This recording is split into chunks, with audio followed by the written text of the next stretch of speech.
So let's not talk for too long about the rankings. You can all see them at play.eslgaming.com, of course. Let's just have a look at what these guys are playing. Indeed. So, going to go over to Kerr first, who is going to be playing on the Elementalist. Now, this is the Dagger build that we all know and love, running with the standard meta build, of course, of 00266. Good in team fights, good in 1v1s, good at putting a lot of fields down to create a lot of might and also condition removal and healing support. Going over to Anaboli. He's going to be playing a standard. Everything's going to be standard. He's actually playing the Condi engineer Anaboli. Normally does with the Rune of Balthazar and also the Rabid Amulet with the pistol and shield. Going for that slick shoes that everyone's loving at the moment, especially. Does put a lot of on-point pressure, especially with the bombs, actually. So if you use that in conjunction, you put that down first and then knocking down people and then use the bomb kit. That's actually a really nice combination. So a lot of Condi damage in there. So it kind of negates his survival, but he's doing a lot of damage on node, so that's a really good build for him to have. Going over to Chunji, who's, I would say one of a kind, who's Chunji, who is Chunji. Going for, at the moment, he's got the flamethrower. He's also got the throw mine as well. A lot of damage with that. Still running the Soldier's Amulet and also the Melandria rune. So there's a lot of tankiness in this build. Wondering whether or not he is going for fortified turrets again. So mainly that is also for the for the supply crate and the healing turret. Of course, if you're new to Guild Wars 2, puts a small little dome over your turret for a few seconds, and it does reflect projectiles and whatnot. So it's actually quite nice if you're in a lot of trouble, especially if you're trying to get that heal off as well, because when you pick up the turret, it does still remain the dome for the full length of time. Going over to Dipsets, he's playing a special build. Ooh, what is he playing? He's playing traps by the looks of things, because he's gone into... He's gone for 2 traps. He's also gone for lightning reflexes to avoid some damage. So he's really, really heavy damage here. But he's actually gone for Celestial Amulet, and he's not changed his rune up. He's gone for the rune of the crate, but he's actually gone for an axe in the main hand with dagger in the offhand. So that's actually quite a nice combination there as well. If you can get up close and personal with the axe too, it does a lot of damage because you throw axes out. So it's actually quite nice, I guess, splash damage for a degree. I'm just having a look at different traits and skirmishing. Trap potency. Conditions caused by traps last longer, reduces recharge on traps. So trap orientated build with a lot of conditions coming out. Trap range and the Go4GuildWars2. I think that's a first. It could be, other than maybe if Law's played in it. I don't know. He doesn't even play he plays power at the moment. So yeah, he does. I think there's a good chance Dipset the first. He's gone for the wilderness knowledge there to get the survival lightning reflexes. So that's his survival utility there, and he's gone for the AoE heal as well. Longer Hambo, Zerx. We're calling him Zerx. This is not Zerx. Really? Zerx? This is not Zerix. So we're going to call him Zerx. Did he give a statement as to how to pronounce it? He didn't, but if we keep calling him Zerix, then people can get confused, and also Zerix will get pissed off. I'm still, I'm still voting for Krtz. No. Worth a try, worth a try. Okay. He's gone for Celestial Hambo with the Holbrack rune, of course, 00626 on point pressure with a lot of stunning and AoE damage with, of course, the longbow, and that is going to be SPL or Svanir Pushing Lord. Okay, going over to the blue team, various artists. We have Lord Jurika first, is playing a Mesmer, and by the looks of it, a pretty standard, and also with the staff and greatsword, Shatter Mesmer. Going for the mower, of course, nice to see, good to burst down bunkers or just negate res attempts or stomp attempts. Then we do have Raz. Raz is a Hambo warrior, pretty much the same, also going with the Celestial. Same as we've seen on longer Hambo Zerx. Then featuring Kai. Kai's playing a Celestial Rifle Engineer. Going with the Power Wrench. Yes, it's the recharge. Now, some people have been using this. It is very good because of the recharge rate on the skill. I like it because you get extra survival with that 4th ability. You get more control with the 5th ability on toolkit as well. And also, you can put some more confusion up. So it's actually pretty nice. The confusion on the toolkit is insane. So That having hit that on the can lower get- cooldown is really handy. Oh god, yeah. If you got your might stacks up as well, you can get like 4k hit on that as well, just on hit. It's really nice. That's So insane yeah, damage potential, yeah. I mean, it's only instead of like leg mods or protection injection in alchemy. So you know, I mean, you're gonna get some kind of protection doing that with my fingers, because no you one know can see. you've still got the exactly you've still got the block, and you've also got the pull and the CC. So I actually kind of like running that myself. I've started to run that a lot. Okay. And onwards, we have Rizzy Kiss Kiss, who we are going to call Rizzy, is playing a bunker guard, but with the Indomitable Courage build, and also then going for the Sanctuary. Sanctuary is a utility I kind of wanted to see for a while now, because we have seen teams that have just made it almost impossible to actually rest somebody. Just due to all the AoE cleave. Prime example being cheese mode. Sanctuary could very well be one of the options to actually get one up if one of the important players drops. Hopefully they're all important, but maybe one of the key moments where you can get a solid rest or just survive for a little bit longer. Sanctuary could be pretty good, I think. It can be. Unfortunately, they can be pulled out of that sanctuary by 2 of the engineers. So if they're there, that sanctuary is going to be... Well, if you blast it as well, you're going to get retaliation. So there is a lot of nice stuff, yeah, and you can get some healing off it as well. And he's got the reduced cooldown for it as well, which I think is very useful, because otherwise, you know, it's quite considerable. It's a minute and a half as it is at the moment anyway. Yeah. Still pretty long, but I think nice thing to have. Gonna be interesting to see how that one plays out. Then we have a Panic Strike Thief of the name of U-Boat Latro. Probably U-Boat then. Running with a Pack Rune. Nothing surprising here, of course, with the Panic Strike below 50%. He's gonna immobilize for 3¼ seconds, which, if there's not a good amount of condition removal, is pretty much an instant death. Or a fairly secure kill. I always like to say that Shadow Embrace is... you benefit more from being able to take Shadow's Embrace rather than just the Panic Strike, and the 6 into Deadly Arts are more to get the damage. And with Shadow's Embrace you can of course also use Withdraw instead of Hide in Shadows, because you've got the condition removal. Yeah, condition removal is going to be good against these guys, for sure. That every single member of this team is doing condition. And then, last but not least, we have Raz. Raz the 4th, maybe? Yes, Raz the 4th. That's is probably their playing character. a Celest... Yeah, we've got... oh no, we already had him. Celestial Hambo. They rejoined and reorganized themselves. They didn't say the way they were supposed to. Anyway, well, it's fine. We've gone through all their builds. Yeah. That's the important thing. So, we can tell them to ready. I already did. I was fast. Oh, wow. Look at you, fancy man. With your fancy stuff. Wearing your fancy shirt and your fancy pants. Pants?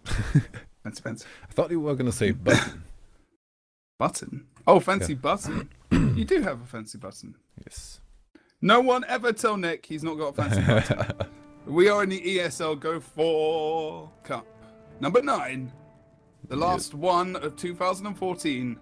I think it's going to be a good one, especially with my new monitor. And the last one, venturing into January after this, we're going to have the WTS qualifier. Oh, yeah! Being the ESL Go4 GuildWars2 Cup. For sure. Yeah. Now we're going to see who's going to come out ahead, SPL or various artists, at least for the Go4 new team. I think we've seen them around somewhere, but I can't quite remember. We're going to see how it plays out. Let's have a look at the splits. We are going to see a lot of the red team being very defensive. No cross coming out from them. Curve is actually going to stay by the mine to make sure there is no cross there. Of course, there is a cross coming out from the thief on the blue team. U-Boot has pushed out in just out of that. Oh, the trap comes out already, jumping into that. Not able to see that, of course. Going over to the mid, we're going to have a team fight, which will be initiated by the red team on the right-hand side. As it starts to move in, Rizzy is going to try and line the sight, being the bunker tank over there. Featuring Kai has actually just taken the henge. He's going to start moving out, thinking about potentially going over towards the mine. Yeah, and in mid-fight, Dipset is the prime target. I think a good one as that. We do have a portal coming up. Portal, where is it going? Just re-engage Dipset down, by the way. And we do have the Sanctuary coming in for a secure stomp, although not too secure if you just put down the flag. Oh, that's a big waste, in my opinion. I mean, getting secured down, like, fair enough. But, you know, Dipset's going down very quickly at the moment. He is running Indomitable Courage, so he does have quite a lot of stability. Yeah, he could have used that, but now Lord Jericho's gone actually down as well. Riz is going to come in for the res, and as that happens, go down himself. The SR Shadow comes Refuge, but Latro shouldn't stay in there. Withdraw out of it, out of stealth, of course, but it is a double down, and they are both going to get finished by damage. Two warriors are staying in the midpoint, and the rest is currently chasing U-Boat. And then, at the moment, just Chunji securing the mine point, which might get cleaned up when they're done in mid. Yeah, I would say so. I mean, featuring Kai at the moment is not able to get... I mean, if you're going to try and knock anyone off node, Chunji, just leave him alone, to be fair. Go over to mid. And, you know, that fight really, they failed. Ever since they couldn't get Dipset down twice, pretty much. Did he actually get taken out of the fight the second time? I didn't see him come up because we had that drama happening on the right side. But they weren't able to take advantage of that. The rest was pretty safe. Rest was pretty safe, and now Kai is going down here. Was chased by 3 people. Or, well, he didn't really try to run that much, but that means the blue team now at a disadvantage player-wise on the field for the next engage. The next engage is going to be the mine. 2 people making their way towards it. Rizzy is already being chased there, and at the moment we only have a thief and a mesmer. Yeah, it's scrappy at the moment. Yeah, Lord Jericho actually went right into the node first, and then the rest of his buddies are kind of separate from him, not able to rally round him to try and get him rezzed at all. And this positioning of blue and the way they're pushing at the moment is not beneficial. They pushed all the way from their home point through the mid, below keep, really obviously sending in their Mesmer first. Yeah. Not a good idea. And all they had to do, they were just being chased from behind. So, like, literally, they could just range them from behind, get them low, and then, you know, just start taking them out one by one. Trying to get a bit of an advantage, an early bit of damage. Half HP down on Zerx already. Did he go into some kind of... Oh, U-Boat now resetting the fight, being chased, but managing to get out and using the stealth. Oh, that Infiltrator's arrow didn't go far enough back towards the mid-fight it is for him, but they still didn't manage to get Zerx down. Zerx. Yeah. Pardon me. I'm just having a look at the map at the moment. I mean, the way they're playing, look, Chungji's over on the henge. That's going to cause a lot of issues. They need to send 2 people to dispense of him. And this mid fight is not going well for them. Raz the 4th, could be Raz the 5th on respawn if he does get taken out of this fight. Now, Thief is going for that decap over on the mine. They know they can get that now that Chunji is actually over towards the henge. But Curve's able to get there quite quickly. So nice move from him. Maybe we'll see U-Boot going for that decap once again in the near future. Oh, and Chunji is doing his work well. He has gotten the decap already because the Elixir S meant he didn't count as a player on the point. So a decap and double cap currently coming out for SPL. Pretty dominant up until now. We had a couple of good moments, basically just the down of Dipset in the first team fight. But since then, no one's died. If you play Mesmer Thief, you need to take advantage of the team fights. You are not a Celestial team comp. You can't just run in and try and keep the pressure up. You need the reset, the good engage into a team fight. And that is not happening at the moment. No, not at all. I mean, they're kind of spread. I mean, look at the Thief and the Mesmer are now at mid. Yeah, fair play, but they're separate. They're not focused on anyone and at the moment. And, you know, the rest of the team's coming in. The Warrior and the Guardian are going to get there. Oh, Portal? The guys are going to go back towards the henge there. Chunji's just maybe he'll push back through as it's probably a better idea. Although the Warriors come back as well. We're going to... Okay, Raz the 4th has just come back to keep. A little bit of surprising reaction. Although Anaboli actually started moving over towards the henge, it looked like. So, you know, a little bit of a distraction tactic. Didn't work out too badly. Although U-Boat's trying to go... actually get away at the moment, trying to really trying to avoid Curve as much as possible. Not sure that's going to happen. He's popped that SR down there, but Curve can just AoE cleave into that thing, into the SR there as well. But U-Boat is going to be okay. And blue team are actually doing all right in the middle, and they need something to happen quite quickly. Looks like they're trying to get a lot of damage down onto Longer Hambo. They need to try and keep him on that side. He's really out of position at the moment. That's a nice hammer stun there from Raz came out. We're going to see him. He's really struggling now, Longer Hambo. This could be the start of trying to get this decap over on the mid. Is it going to happen? U-Boot has just got the kill. We're going to see the down happening. Yes, they are going to take him out. Finally, and the knockback like on Anaboli there. The damage is also good. Anaboli already trying to escape. Now being chased by U-Boat. He can't quite get there yet and is being stunned nicely via the static shield of Curve. Yeah, but the 3-cap. 3-cap, Chunji on far. That is his role. They're not taking advantage. This is the problem, you know, that we see so often. They've got, all right, they've started to kill people over on the mid, but did they need 4 people to stay there to watch Dipset get done in with a flag? Not really. You know, there's just there's no movement. The movement is bad from the blue team. They need to focus on the movement and how they're going to go around the map because, you know, they've just been out rotated. Really, to be fair, they've still got the 1 node, but that's all it is. Well, I wouldn't see now. And killed. This is now pretty much the situation they need to have. They had, or if they wouldn't have bothered with the off-point fight, now they might have had a 4-point engage on a point actually, but. No, off-point scrimmages. He's gone mid. I mean, you know, Chunji's going to go mid. He's probably going to get that decap. We're going to see another decap there. Raz is a good matchup to have. The Hambo is quite good. You know, he can pin down Raz quite well. And he can actually, he's had to use all of his stances, though, to stay on point. And he is going to get CC'd off. No, decap happens exactly how I said it would. And now we've got the... Oh, we've got a decap over on the henge, though.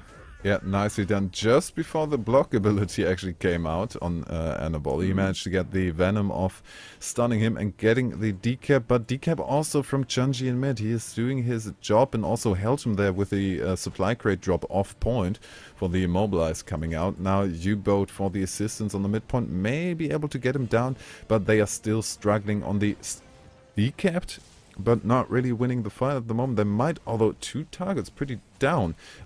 I've noticed that they are really big on the split damage. They aren't really focusing on the same target all the time.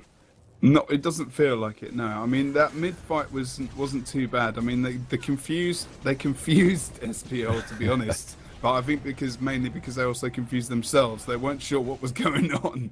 And now they're pushing back to mid. Fair play. They got the decap over on the mine. They need decap over henge to have any chance of coming back into this game. It's not going to happen for them. And, you know, Chunji's using the build the way he needs to use it now. Like, I think they've found the place for Chunji a lot better rather than just always going far. He kept their close point at the start. They were more defensive. They went to mid. They've decided to 2-cap stress much better. Why go for the push on the far when we can just make sure we get our close point? Even if 2 people come over here, Chunji can stay alive for a long time and they can just get the mid fight done and then come back and support him. So this actually feels like a more solid tactic for SPL actually, and a bit stronger for them. Yeah, they did have, well, we had a couple of good moments here for the blue team. Yeah. Also towards the end now, a couple of good decaps, but not really able to sustain it. Every decap was kind of at the risk of losing a big team fight by being outnumbered. And they couldn't really sustain that for long enough to take advantage of the decap points. Now, 4 people at the henge just trying to get the point, maybe just as a statement there. But it's not the loss yet. We are in a best of 3 here in the quarterfinals, meaning there's still at least 1 more game to come, and it's going to be on the legacy of the Fofire. And getting to 100 points against a team like SPL, who really, you know, they're in the higher end of our sPVP competitive scene, you know, not bad for them as well. There's some nice individual play from the blue team, and yeah, like you said, a couple of moments where we could have seen them come back. It would be nice to potentially see them go for a bit of pressure on the 3-caps. I mean, the FIFA was doing good. He was trying to go for decaps. He was effective to a degree. I think red team were just, you know, rotating well to make sure that they were going to get back to the point, to make sure that wasn't going to be decaps. Chunji was held a little bit from time to time over the henge, not able to get the decaps he wanted to all the time, but he did pull 2 players out of a team fight, so that helped them to win that team fight for SPL over on the keep. So how blue team can come back into this, I think pressurizing 3 nodes is going to be tough, but I think they're going to be able to do it. I don't really think they need to, well, pressure, keeping pressure on 3 nodes, okay, but not at the same time. pressure. I mean, like, you know, in terms of like keep the 2 cap, but make sure someone's trying to get a potential decap, or always having a look. So that pressure with the decap, because they can definitely not sustain a 3-point fight. No. But this map we are on full fire, and this map we do have the points a lot closer together, and also a lot more visibility from one point towards another. So, I mean, you can be a bit safer with the decaps, maybe react to an advancing Chunji a bit more if he does it. You can't really be that sneaky, but still, a stealth decap is definitely possible in the chaos of a mid-fight, and it's a lot easier for a thing like a Mesmer Thief team to try and outnumber fights, because you can have a lot more control over the rotation, and you don't need to rely as much on keeping track of how many people are on what point, as it is on Niflhel. On Niflhel, you have to really rely on your teammates to tell you, okay, we have 3 people here in the mid fight, and a thief just stealthed off, or something. A thief, not in this case, but you can't see it yourself. In this here, you can have everything in view at once. And that is a lot easier for the rotational advantage. Let's see how it plays out. Of course, not forgetting the Lord mechanic, 150 points if you kill the enemy Lord. Instant win at 350. Let's see if they take advantage of that. SPL on the red side currently in the lead with 1 win in this best of 3 versus various artists. Chunji is actually going to be sent towards far now, and so Kai's going to have to put up with Chunji, and also possibly Kirby's going to go have a look at the mid from the upper. Oh, Riz is going to actually come back to potentially help out, featuring Kai, which would be not a bad move actually, to be fair. Maybe, you know, seeing as the Warriors at mid at the moment, but with Curve currently over towards the mid as well, Rizzy is just having a look at him, although he's kind of confused. This is the kind of movement we're talking about, you know, that really does affect the fights and what's going on. Raz is already down to 50% HP. He's going to have to line his sight to potentially, reset himself or go over towards the waterfalls. We do see Lord Jurica has come in as well. The death from U-Boot over on the over on the quarry isn't a good start for the blue team. Yeah, that is solid over there as well. That was really unfortunate, because you can try and get a Mesmer Thief open on the far. Just especially... Oh, and a too late rest flag there. That's also a little bit of a misplay there. But you can try and open hard with your 2 squishies with the pain train on the far node. The problem is you need to be sure you can disengage if you need to. If you have a 2 people matchup, you've got... we had Dipset and I think Anaboli on there. That is not a matchup you want to go in as a Thief Mesmer. So disengage, but they lost U-Boat there, so immediate disadvantage across the map. A lot of, because he's got that on-point pressure, you know. The Thief can't get up close and personal, so he's screwed already. The Mesmer can, of course, range, but, in like exactly what you said, they can't combo up as well, because the Thief can't do that much damage. Especially in that build as well. He's not able to do as much, because he is running Dagger Pistol, of course. Maybe if he was using... SD, but he's not. It wouldn't be that risky. Go down now over here on towards the waterfall. This is an early free cap though. Nice whack stomp there with the shadow step, securing it. But we do still have the 3-point cap. We just had the finish of Rizzy. Dipset currently taking care of the midpoint, has a good eye on that, and Raz Anaboli 1v1 not looking good for Raz at the moment. Yeah, and that's again, that build is really good against Warriors on point. Now without the grenades, you don't have to worry too much. With the grenades, you have to place them. Look, there you go. Use slick shoes, put that big old bomb down, surrounded him, and other bombs blinded him. He was just CC to hell there, so he got knocked off node. He's going to get the help from U-Boot coming in, but we are going to see Chunji come back into the node, get some healing out to Anaboli. Nothing coming out for Raz whatsoever. He's going to go down. Dipset's coming in as well. Needs to disengage now. And that's it. That is what he's doing. But the traps come in handy. The immobilized still trying to port away, but Dipset is applying the conditions still. We do have a couple of them. Torment, 11 stacks of bleeding. Pull back from Anaboli there, and that is it. Or was it even Chunji? He ported back quite away. I mean, that should have been out of range. I think he might have shadow stepped there as well. Yeah, it might have been mid. I mean, this is already a loss for the blue team. 250 points free cap, 5 points in. We're not going to sugarcoat this. This is a loss, but I don't know. Yeah, U-Boot needed to really disengage a little bit quicker. But just talking about SPL and how well they're actually playing in this game at the moment. I'm not saying the opponents are bad because they seem to have some good. There's some good bits and pieces here, and this is the first time we've really properly seen them, you know. So going right into a Go4 Cup, that's a good thing, and thank you, like, good job for coming in. There's some nice stuff going on the waterfall at the moment. They're having a bit of trouble, unfortunately. Lord Jericho might actually get rezzed here, but Rizzy is just CC'd off the actual body there completely, so not able to use the res. And you know, they're getting cleaned up now, and at the moment they need to send people out across the map. And unfortunately, U-Boot waiting for his refuge to run out. Well, still no reaction so far, so the decap is going to come out, and if he moves directly towards Chunji, he might get the decap and then the full cap on the quarry as well. That is pretty much how you want to play a situation like that, with one defender for 2 points. As a thief, you can't just outrun them. Get the first decap, and when they come and try and keep it neutral, just get the second one as well.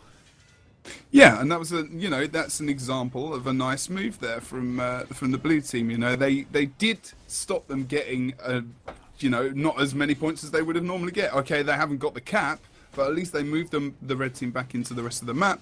They were able to get that decap, and then Chunji pulls out the supply crate with the mega domes of death. Mega domes of death, nice. Yeah, that's what I'm going to call them. I think they need to be renamed. Yeah, there's loads of stuff I'd rename. Death and Doom and Mega and loads of other stuff. Super stealth fusion power. Yeah, that sounds quite good. We might do a /game end right now. U-Boot has called the GG, and this is pretty inevitable where this is going.